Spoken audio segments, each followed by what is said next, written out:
The Subcommittee on Higher Education and Workforce Development will come to order.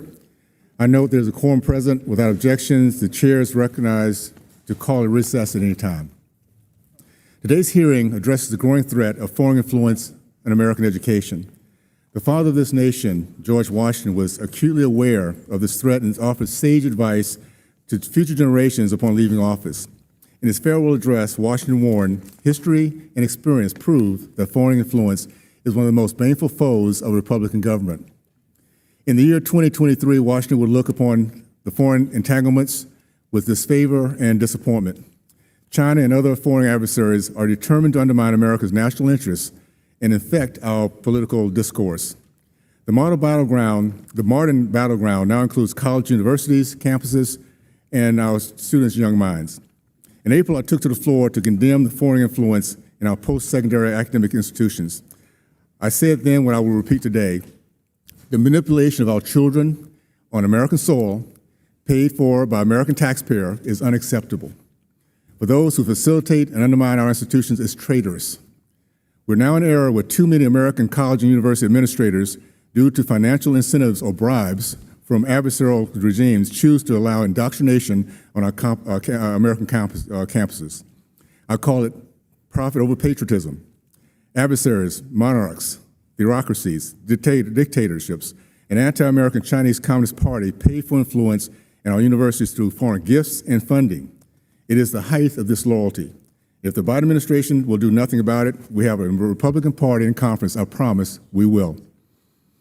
Under Section 117, the Higher Education Act, colleges and universities must, and must is not an option, must disclose any foreign funding to their institutions exceeding $225,000. Yet in 2019, the Senate report found 70% of colleges choose to skirt, hide, and cheat so as not to be compliant with this law. We're now at a time when only 30% of college administrations overseeing our educational institutions deem it important to follow the law put in place by the Congress with oversight authority. To make matters worse, the Trump administration found $6.5 billion in previously undisclosed foreign funds. Once again, profit over patriotism, profit over love of country, and profit over love of freedom. Our adversaries and America's enemies, some guilty of some of the absolute worst human rights abuses, do not pay billions of dollars to educational institutions because of some pie-in-the-sky wish of humanitarian goodness. No, these dollars come with strings attached, which are then used to leverage against American faculty and students. Meanwhile, the American taxpayer is left supporting institutions that sacrifice our national values, our freedom, and our future for money. For example, foreign funds are used to set up state-backed cultural exchange centers that operate as cultural indoctrination centers. China, for instance, donates money to American universities to fund Confucius institutions, renowned campus hubs known for pushing propaganda like the denial of the Tiananmen Square massacre. These institutions also monitor and threaten Chinese international students here in the United States if they speak out against the CCP. Political pressure has caused many of these institutions to close on paper, but in reality, they simply evolve and rebrand under a different name. These problematic relations still pose a direct threat to students and academic freedom. Moreover, the foreign funding creates inroads for intellectual property theft. In this arena, again, China poses a serious threat. Around 80% of economic espionage crimes prosecuted by the Department of Justice are committed by communist Chinese actors. The theft of trade secrets costs Americans an estimated $600 billion annually. How many of these American universities are inadvertently sponsoring CCP-backed espionage? There are 70% of college administrators who are non-compliant, opting not to be transparent to congressional oversight. Far too long, educational institutions have reaped financial benefits while our enemies have undermined our culture.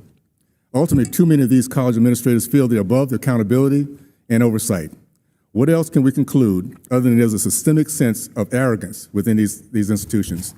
Once again, $6.5 billion funneled in secrecy, undisclosed foreign funds to 70% of American institutions of learning.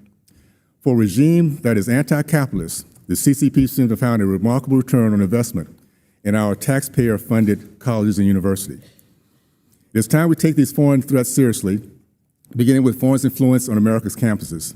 We should disentangle from China, as Washington would have preferred, but this requires a serious executive. The Biden administration doesn't seem to get it. Recently, Secretary Janet Yellen called decoupling from China a big mistake. National Security Advisor Jake Sullivan echoed her a week later.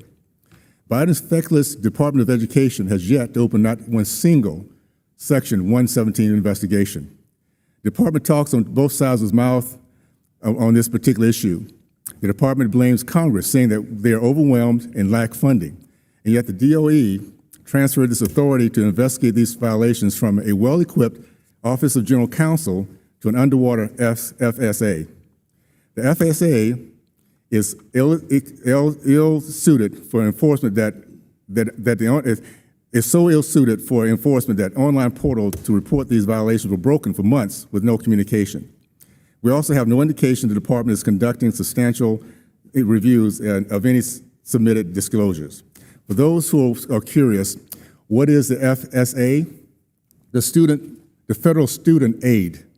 What does the student loans have to do with the CCP infiltrating, bribing our institutions, and stealing our intellectual properties? Absolutely nothing. It's a total sham that the Department of Education thinks they can get away with this, and I think it's pure arrogance. Rather than enforce the law, President Biden has cozied up with Beijing. Thanks to congressional oversight, we now know that the Penn Biden Center received tens of millions of dollars in anonymous Chinese funding and then paid the future president a handsome salary of $900,000. Moreover, we know that the Penn Biden Center employed 10 future senior administrative officials with salaries up to $208,000. Does this have anything to do with the administration's unwillingness to enforce Section 117? We're waiting to see how that works out. It appears that the Biden administration has purposely chosen to turn a blind eye. I can promise you this committee, with the Republican majority, will not. Freedom can only survive with transparency. The next reporting deadline for Section 117 disclosures is at the end of this month. This administration has just under 20 days to ensure that the America's colleges and universities, taxpayer-funded institutions, are not hiding foreign donations from public eye. For the sake of our republic and the millions of taxpaying Americans, we look for full transparency from these institutions. With that, I yield to the ranking member for her opening statement.